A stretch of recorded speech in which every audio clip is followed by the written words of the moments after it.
The just ended Southern African Development Committee Sadc Heads of State and Government Summit that saw President Mnangagwa assuming the chairmanship of the regional bloc has been described as a public relations gimmick by civil society organizations. Azvipere mushe murezimbabwe panapa tinoona kuti aiwa uchairmanship yavo izokondemewa noda kwokuti vakomana kune crackdown iri kuitika tiona kuti a number hundreds of people vari kucapture this regime nokuda kweuchairmanship. Usanambina mashuka mudanyogwa pana munobva subscribe like kuti on the bell icon tipina munhu kwamuchinzi.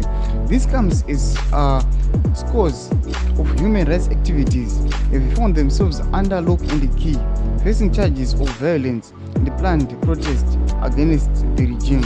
President Mnangagwa assuming the chairmanship of the regional bloc has been described as a public relations gimmick by civil society organizations.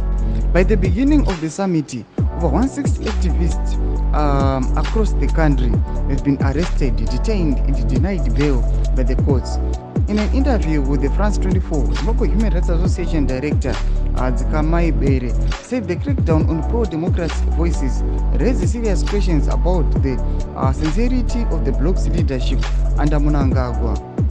Ahead of the summit, human rights organization Amnesty International and Human Rights Watch called on authorities to end the crackdown on activists. Tuona panapa kunyange neSadc yakutopindawo mucrossfire zvinzi aiwa Sadc sei chiregerera zvinhu zvakadai zvichiitika. Human rights activists atirikuona kuti aiwa vana Amnesty tichiona vana human rights defender vanouya vachiti aiwa eko vachiti Idi Mnangagwa must stop this, but vanoona kuti aiwa hambomiri Sadc inotoramba ichiendera mberi nehuchairmanship vanyatsozwa kuti muZimbabwe mune crackdown yakadai so.